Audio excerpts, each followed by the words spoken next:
오늘은 룻기서 1장 1절부터 18절 말씀을 본문으로 참된 친절이라는 주제로 은혜를 나누고자 합니다. 우리 성도들이 친절한 사람들 되시기를 예수님 이름으로 축원합니다. 오늘 등장인물은요 아주 소수입니다. 여기 룻기를 보면요 보아스라는 이름이 나오는데, 이 보아스는 다른 성경에도 이름이 등장하는데 나머지 사람들은 다른 성경에는 이름이 전혀 없어요. 그리고 성경 내용을 보더라도 하나님께서 직접 개입하시는 그런 장면들은 나오지를 않습니다. 그리고 또 주인공들도 여성들이고, 그래서 이 룻기는 하나의 그 드라마 시나리오 같은 그런 생각, 이야기책 같은, 그런데 이 룻기가 성경에 포함됐다 이런 것은 우리가 주목할 그런 대목이라고 생각이 됩니다. 룻기는 기록한 연대가 기원전 1000년부터 960년대 다윗이 통치 시절이 지난 다음에 기록된 것이다 라고 이렇게 알고 있습니다. 이 룻기의 아주 그 키워드 주제는 오늘 우리가 말씀 제목, 설교 제목을 참된 친절이라는데 친절입니다. 이 룻기의 그 주제 키워드는 친절이에요. 하나님의 친절, 인간의 친절, 하나님의 자비와 또 인간의 자비를 베푸는 그런 내용이 바로 룻기의 내용입니다. 그 요절을 보면요, 룻기 1장 8절을 보면 나옴이라는 시어머니인데 자부가 며느리가 둘이 있는데 며느리에게 그렇게 얘기를 하죠. 너희는 각각 어미의 집으로 돌아가라. 너희가 죽은 자와 나를 선대한 것 같이 여호와께서 너를 선대하기를 원한다 라고. 너희가 나한테 친절한 것처럼 여호와께서도 너한테 친절하게 자비를 베풀기를 원한다, 그런 대목이 있습니다. 그리고 2장에 또 20절을 보면 또 그런 나오미가 또 자부에게 또 며느리에게 여호와의 복이 그에게 있기를 원하노라 라고 또 그러한 자비를 축원하는 그런 내용이 있고요. 또 룻기서는 이제 3장까지 있는데 룻기서 4장까지 있죠. 3장 10절에 보면요, 10절에 보면 가로되 내 딸아 여호와께서 내게 복 주시기를 원하노라, 복 주시기를, 그리고 너희의 베푼 인애가 처음보다 나중이 더하도다, 친절, 자비, 이런 내용을 강조하는 그러한 대목들이 룻기서에 있습니다. 그리고 이 이야기의 배경은 유다와 베들레헴 그리고 모압 지방인데 등장인물들은 아주 소수죠. 엘리멜렉과 나오미 부부죠. 그리고 아들 둘 말론, 기론, 그리고 며느리 둘 오르바, 룻, 이렇게 등장인물이 나옵니다. 그런데 이 가정에 위기가 찾아오는데 남자들이 다 죽어요. 남자들이 다, 옛날에는 이제 가부장적 시대인데 남자들이 다 죽으니까 이 가정에 어마어마한 위기가 온 거죠. 그런데 이 룻기서 이름이 특색이 있어요. 이름이 참 상징적이에요. 엘리멜렉은 나의 하나님은 왕이다 라는 그런 시아버지 이름이 나의 하나님은 왕이다, 이런 이제 의미가 있는 이름입니다. 그런데 또 다른 의미로는 아픔, 허비라는 뜻도 있습니다. 그 이름에 이 가족의 앞으로의 어떻게 이 가정이 되는지 그런 것을 우리가 살펴볼 수가 있어요. 요즘 우리 성도들이 그 방송국 연속곡들, 아마 드라마들 좋아하실 거예요. 드라마 보면 모 방송에 내 딸 금사월 보시는지 모르겠어요. 내 딸 금사월, 그죠? 그 주인공 이름이 금사월이에요. 금사월. 그런데 이 주인공은 혼의 자식으로 보육원에서 길러지죠. 그래서 아주 기구한 운명으로 엮입니다. 그런데 이름이 금사월이에요. 사는 것은 참 기구하고 그런데 이름이 참 희망의 상징이죠. 실제로 그 사는 모습을 보면 아주 짠순이죠. 재활용의 대가. 그런데 천성이 밝고 유쾌하죠. 그리고 아주 긍정적인 캐릭터로 나오고 있습니다. 그래서 여러분들이 연속 드라마를 보더라도 그 주인공 이름이, 그 작가가 이름을 아주 긍정으로, 그 이름대로 캐릭터를 그리는 것을 볼 수가 있어요. 또 드라마 돌아온 황금복, 그죠? 황금복 아시죠? 돌아온 황금복. 주인공 이름이 황금복이에요. 황에다 금에다 복에다 아주 이름이 그냥 짱이에요, 그죠? 황금복. 그런데 이 삶은 아버지가 환경미화원의 청소부예요. 그래서 어렸을 때는 아버지 엄마 모습을 보면 그냥 창피하게 생각해가지고 우리 엄마는 참 환경미화원이야 청소부야 해가지고 싫어했는데 엄마를 부끄러워하고 막 불효녀이고 그랬는데 점점 자라면서 철이 들어서 좋은 전화위 보게 된다는 그런 드라마죠. 이렇게 드라마에서도 등장인물의 이름이 그 드라마 내용을 소개하는 그런 장치로 사용하는데 룻기도 마찬가지예요.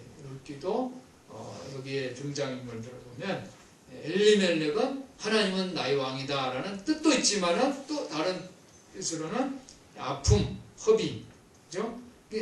이 집안의 이제 세대주가, 그죠? 시아버지가 아픔과 허비의 이름을 갖고 있는 거예요. 그러니까 앞으로 이 가정이 어떻게 될 것이다 라는 것을 생각해 볼 수가 있죠. 그래서 가부장적인 권위가 이제 끝나고 그 다음에는 뭐예요?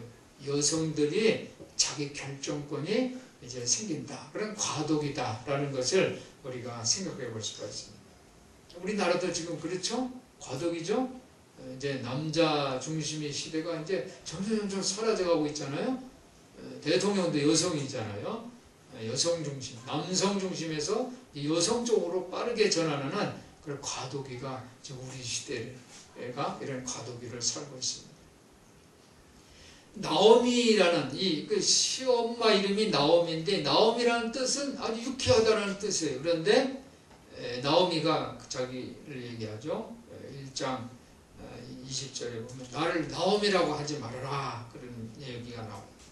나오미가 그들에게 이르되 나를 나오미라 칭하지 말고 마라라 칭하라. 이게 마라라는 뜻은 쓰다, 그렇죠? 마라 샘물이죠. 쓴 물, 쓰다라는 그렇게 나에게 호칭을 해라 그런 얘기가 나옵니다. 첫째 며느리인 오르바는 뜻이 뭐냐면요, 신기하게 목 뒤라는 뜻이에요. 뭐예요? 목 뒤라는, 앞이 아니라 뒤라는 건 뭐예요? 이제 오르바는 이제 자기 고향으로 가잖아요, 그렇죠? 이름대로. 근데 룻은 뜻이 뭐냐면 교제한다라는 뜻이에요, 교제. 근데 룻이 교제한다는 건 뭐예요? 그 시어머니하고 사이가 이제 좋아지는 거예요. 그래서 룻의 이야기에서는 룻은 아주 좋은 교제, 소통을 잘하는 그런 역할을 하고 있습니다. 엘리멜렉의 이 가족은 고향 땅에서 사는 것이 아니라 모압 땅에서 살아요. 그러니까 외국에서 사는 거예요. 유랑 생활을 하고 있는데 그 외국에 살다가 남자들이 다 죽는. 그래서 가정이 아주 큰 위기를 맞는 그런 이야기로부터 이제 이 내용이 드라마가 시작이 되는 거예요. 요즘도 러브 인 아시아, 여러분들 그 프로 많이 보시죠? 러브 인 아시아 보면 이제 우리나라에 국제 결혼이 많이 늘어나고 있는 것을 볼 수가 있어요. 다문화 가정이, 제가 통계청에 들어가서 통계를 보니까 다문화 가정이 75만 명, 75만. 우리나라 이제 다문화 가정이 많아졌어요. 그 자녀들이 2013년 통계로 19만 명, 20만 명이 이제 다문화를 통해서 이제 태어난 아이들이 20만 명이 넘는 거예요, 지금. 그러니까 국제 결혼이 이미 우리 사회에 정착되었다라고 우리가 생각할 수가 있어요. 근데 이 다문화 가정의 문제가 심각하죠. 그러니까 외국 여성이 자기 고향이 아니라 타국에 와서 살잖아요. 언어도 잘 안 되죠. 그렇죠? 이게 자기가 언어가 안 되니까 애를 키울 때도 아기들은 한국말을 배우려면 어떻게 해요? 엄마를 통해서 배우잖아요. 근데 엄마가 말을 못하니까 참 어렵죠. 언어도 부모도 문제도 되고 경제적인 문제 또 친구들이 없잖아요. 외로움. 그죠? 우리나라도 시골에서 집지니고 살던 어르신이 이제 뭐 한쪽에 이제 돌아가시면 또 아들 사는 도시로 왔다가 뭐요? 아파트 다 사주고 막 이렇게 사는데 나중에 보면 어떻게 해요? 혼자 외롭게 친구도 없고 내가 왜 이 도시에 왔는지 그냥 시골에 있으면 그냥 친구들도 있고 그런데 내가 여기 왔을까 하고 후회한 그런 내용들도 많이 들립니다. 우리 지방의 모 교회에 목사님이 그래요. 자기 교회에 우즈베키스탄에서 온 여성이 있대요. 성도인데 한국 남자와 결혼해서 이제 아기를 낳은 거예요. 아기를 낳았는데 이 한국 남자가 이 여성을 버렸대요. 선생님, 한국 남자는 나쁘다고 목사님이 그러더라고요. 왜 버리냐는 거예요. 그래서 버리면서 위자료도 안 준대요. 위자료 달라고 그러니까 그러면 이 아기는 두고 가라. 위자료 줄 테니까. 그러니까 엄마가 아기를 둘 수가 있어요. 그래서 위자료 못 받고 아기를 키우는데 너무너무 힘들게 산대요. 한 달에 얼마 받고서 그거 생활비 내고 또 아기 키우느라고 돈 들고 하면은 그냥 몇십만 원 가지고 생활비를 쓰면서 살아야 된다고. 한국 남자들 외국에서 여자를 데려왔으면 책임을 져야지 아주 나쁘다고 그렇게 목사님이 얘기하는 걸 들었어요. 오늘 룻기는요 국제 결혼을 한 다문화 가정 얘기예요. 성경에 이런 내용이 포함된 거예요. 이런 이야기가 성경책에 들어갔다는 것은 우리가 주목할 그러한 장면 대목이라고 생각이 됩니다. 오늘 이 룻의 가정은 그러니까 이 나오미의 가정은요 이 남자 친척이 없는 거예요. 남자 중심의 사회에서 남자 친척이 없고 여성들만 지금 남았어요. 그러니까 얼마나 힘들겠어요. 경제적으로 우선 힘들고 남자들이 다 죽어서 이제 가정은 이제 무너질 위기에 있는 실패하게 됐다는 그런 내용이에요. 그래서 시어머니가 나오미가 이제 며느리에게 그래서 뭐라 그래요? 고향 땅으로 돌아가라. 혹시 내가 지금 늙어서 나는 이제 희망이 없어. 혹시 오늘 내가 결혼을 해서 애를 뵌다고 해도 그 애기가 자라려면 너희가 남편도 새로 얻지 못하고 그때가 기다린다는 것은 있을 수 없다. 그러니까 고향 땅으로 돌아가라. 이제 그렇게 얘기를 합니다. 그랬더니 처음에 두 며느리가 안 된다고 시어머니와 함께 있겠다고 이렇게 얘기를 하니까 시어머니가 이제 감동을 받죠. 그 내용이. 그렇지만 생각해보면 그 방법이 아니잖아요. 그렇게 살 수는 없잖아요. 그래서 현실이 어려우니까 고향 땅으로 돌아가라고 좀 강곡하는. 그러면서 둘이서 이 세 명이서 어떻게 막 우는 거예요. 우는 장면. 그죠? 울죠. 우는 내용이 성경에 9절에 보니까 너희로 각각 남편의 길에 집에서 평안함을 얻게 하시기를 원하노라 하고 그들에게 입맞추며 그들이 소리를 높여 울었다. 이제 그런 내용이 있죠. 그리고 14절에 보니까 또 어떻게 시어머니가 하나님이 나를 쳤다. 그래서 너희로 인하여 더욱 마음이 아프다. 이제 그러면서 소리를 높여 우니까 서로 우는 그런 장면들이 나옵니다. 결국 이제 큰 며느리 오르바는 이제 고향 땅으로 이제 돌아가죠. 그리고 룻 이제 둘째 며느리는 이제 시어머니하고 남습니다. 이 둘째 며느리 이 룻이 그 말을 한 대목을 여러분들 한번 생각해 보세요. 조금도 나는 시어머니하고 떠나지 않겠다 하면서 조금도 마음을 바꾸지 않고 16절에 보니까 룻이 가로되 나로 어머니를 떠나며 어머니를 따르지 말고 돌아가라 강권하지 마옵소서. 그러면서 어머니 가시는 곳에 저는 가겠습니다. 어머니 결례가 내 결례고 어머니 하나님이 제 하나님입니다. 이렇게 멋지잖아요. 그죠? 참 대담하고 믿음이 가득 찬 그러한 말이에요. 지금 낯선 땅에서 산다는 게 얼마나 힘들어요. 남편이 있어도 힘든데 이제 남편도 죽었단 말이에요. 그런데 그 두려움을 어떻게 해요? 그것을 거부하고 인종적 또 민족적 편견이 가득 찬 곳으로 자기가 가겠다는 거예요. 어머니 하나님이 제 하나님이고 어머니 민족이 내 민족입니다. 그죠? 저는 이 장면을 우리 여러분들이 우리 성도들이 마음에 좀 새겼으면 좋겠어요. 이런 어려운 상황에서, 그죠? 우리가 어려운 상황은 이것은 불행이고 실패다라고 생각하는데 이게 아니에요. 어려운 상황에서 말 한마디가 뭐예요? 천년빛을 갚는다 그러잖아요. 어려운 상황에서 시어머니도 너희들 나하고 같이 있으면 힘드니까 네 고향 땅으로 돌아가라. 다시 이제 결혼하라는 거예요. 남편을 얻어라라는 내용이에요. 그랬더니 이 며느리가 뭐라고 그래요? 아니라고. 나는 시어머니 이 민족이 내 민족이고 시어머니 하나님이 내 하나님입니다. 나는 절대로 떠나지 않겠습니다. 너무너무 멋있어요. 이런 믿음을 가지시기를 예수님의 이름으로 부탁을 드립니다. 이 믿음이 바로 친절이 돼야 돼요. 친절. 그러니까 하나님이 그 음성을 들었어요. 할렐루야.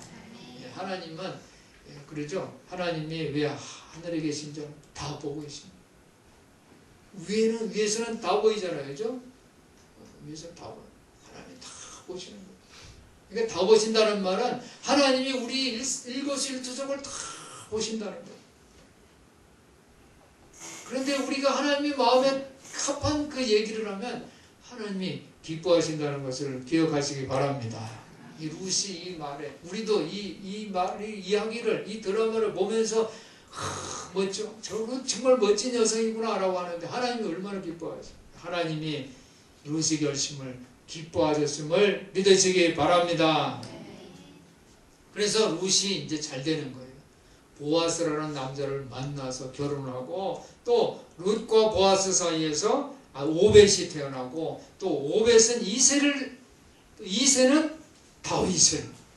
할렐루야. 그래서 다윗이 뭐예요? 예수님이 그죠? 조상이 됐잖아요. 이게 룻이 예수님이 조상이 되었다는 그런 이야기입니다. 한 용기 있는 외국 여성 모압 여인입니다. 그의 용기 있는 믿음을 우리 마음속에 새기시기를 예수님의 이름으로 부탁을 드립니다. 그래서 우리 믿음은 이런 용기가 있어야 돼요. 용기가. 어떤 용기냐? 친절한 용기. 그죠? 자비를 베푸는. 이 어렵다고 해서 크게 실패야. 이 어려운 것은 너무 힘들어 고통이야. 이것이 아니라 이 어려운 가운데서도 믿음으로 말하는 그런 친절한 마음 가지시기를 예수님의 이름으로 축원합니다. 여러분 우리나라 성이요 종류가 제가 뭐 조사를 해보니까 274종류래요. 뭐 더 많을 수도 있죠. 본관을 보니까 333종류래요. 한국 성씨의 우선순위로 보니까 뭐 김씨가 제일 많더라고요. 김희박, 최정, 강조, 윤장흰 뭐 이런 식으로 나가더라고요. 그런데 더 제가 한번 조사해 봤더니 우리나라 성씨 중에서 다른 나라하고 연결이 안 된 성이 뭐냐면 박씨, 석씨, 김씨, 또 뭐 광주안씨가 이렇게 있대요. 뭐 또 다른 이제 성이 있겠지만. 그럼 나머지 성은 뭐냐? 다 외국에서, 중국에서 오고, 이 보니까 중국에서 또 몽골, 여진, 위르구, 아랍, 베트남계, 일본계에서 왔다는 거예요. 여기서 내 성 부르지 않는 데는 나는 다른 외국에서 왔나. 다 외국에서 온 거예요. 그렇게 합쳐져서 대한민국 사람이 된 거예요. 처음에는 이 땅에서 살지 않았단 말이에요. 외국에서 온 거예요. 저는 이 룻기를 보면서 룻은 모압 땅에서 모압 여인이지만 예수님이 조상이 됐잖아요. 우리가 다문화 가정을 너무 왜 외국 땅에 와서 이렇게 생각하면 안 돼. 그들을 무시해서는 안 돼. 사랑하는 성도 여러분, 우리에게는 믿음의 여행이 필요한 줄 믿습니다. 믿음의 여행. 한번 따라해보세요. 믿음의 여행. 믿음의 여행은 뭐예요? 오롯이 산 그런 삶의 길이에요. 어머니 민족이 내 민족이고 어머니 하나님이 내 하나님입니다. 만약 내가 죽는 거 외에 어머니를 떠나면 나는 하나님께 벌 받기를 원합니다. 이 믿음의 길, 이거를 우리가 걸어가야 돼요. 사랑하는 성도 여러분, 우리나라에 노인, 젊은이, 또 흑인, 백인, 남성, 여성, 한국인, 이주민 다 아무런 차별이 없는 거예요. 예수 안에서 한 형제자매인 줄 믿습니다. 그래서 오늘 저는 하나님의 자비는 누구에게 내리십니까? 롯처럼 그렇게 고백할 때, 하나님이 귀로 들었을 때 하나님을 기뻐하는 그 믿음을 고백하는 그런 사람들에게 하나님은 자비를 베풀어 주실 줄 믿습니다. 그 인도의 그 우하에 나오는 얘기인데요. 농부 얘기예요. 농부가 논을 개간을 했어요. 논을 쫙 개간해서, 논에는 물이 필요하잖아요. 영양가가 많은, 양분이 많은 그런 물을 이제 쫙 공급을 했더니 그 논이 아주 기름지게 됐어요. 그런데 자기가 이 고생해서 기름진 논을 만들었는데 이 논에 있는 물이 이웃의 논에 들어가는 것이 아까운 거예요. 그래서 이웃의 논에 들어가지 않도록 물을 다 막아버렸어요. 거기 가면 내가 고생한 게 다른 사람한테 가니까 아깝잖아요. 그랬더니 어떻게 됐을까요? 벼가 어떻게 돼요? 물이 안 빠지니까 벼가 썩는 거예요. 그러니까 이웃을 외면하고 자기만 생각하면 뭐예요? 썩는 거예요. 농사를 아는 농부는요, 물을 가두기도 하고 또 뺄 줄도 아는 거예요. 물을 빼는 거예요. 우리 인생도 마찬가지인 줄 믿습니다. 우리 인생의 삶도 물을 채울 때가 있고, 이건 나 안 줘가 아니라 또 뺄 때가 있는 거예요. 뺄 때가. 한번 따라해보세요. 인생은 비우고 채우는 과정의 연속이다. 믿습니까? 여러분, 그냥 웅표만 잡으면 안 돼요. 서로 펼치기 돼요. 그죠? 인생은 채우고 또 비우는 과정의 연속인 것을 마음에 새겨주시기를 바랍니다. 그러면 내가 이 참된 친절을 어떻게 적용하냐, 내 인생의 삶에. 내가 비우고 채우는 걸 어떻게 하는가? 이것은 오늘 루스의 그 삶을 통해서, 루스의 자세를 통해서. 첫 번째는 참된 친절이에요. 참된 친절. 여러분, 친절과 자비를 베푸는 성도들 되시기를 예수님의 이름으로 부탁을 드립니다. 믿음의 여행을 가시기를 예수님의 이름으로 부탁을 드립니다. 그리고 친절하면서 믿음의 여행을 가는 거예요. 믿음의 여행은 뭡니까? 하나님을 두려워하는 거예요. 하나님을 존경하는 거예요. 하나님을 신뢰하는 거예요. 어머니의 하나님이 내 하나님입니다. 그렇죠? 어머니는 지금 보면 늙었어요. 이제 새로 결혼도 할 수 없어요. 어머니 인생에 희망이 없어요. 내가 혹시 희망이 있어서 오늘 밤에 내가 어떤 남자와 결혼해서 아기를 뵌다고 하자. 그 아기가 자라서 너희들 언제 결혼해서 내가 그 아이를 너희 남편으로 주겠느냐, 이런 말을 했어요. 그런데 그런 시어머니에게 어머니 하나님이 내 하나님이고, 이런 믿음의 여행을 하는 우리 성도들 되시기를 예수님의 이름으로 축원해 드립니다. 이것이 하나님을 신뢰하는, 그렇게 고백하고 그렇게 살 때 하나님께서 룻을 축복하신 것처럼 우리를 축복해 주실 줄 믿습니다. 우리들은 하나님의 세대입니다. 하나님의 세대. 하나님의 백성에게는 오직 하나의 길만 존재하는 줄 믿습니다. 그것은 참된 친절이 삶. 그래서 우리 성도들의 삶도 룻이 그러한 친절한 삶을 통해서 복을 받은 것처럼 여러분도 삶도 한편의 긍정적인 그 드라마 주인공들 되시기를 예수님의 이름으로 축원합니다. 축원합니다. 기도하겠습니다. 하나님 아버지 감사합니다. 룻이 일생을 통해서 믿음의 여행을 하는 그러한 귀한 결단을 할 수 있도록 해주시니 감사합니다. 참된 친절을 베푸는 우리 모두 되게 하여 주시옵소서. 믿음의 여행을 통해서 하나님이 기뻐하는, 하나님께 기뻐하는 그런 복된 삶을 살 수 있도록 도와주시옵소서. 예수 그리스도 이름으로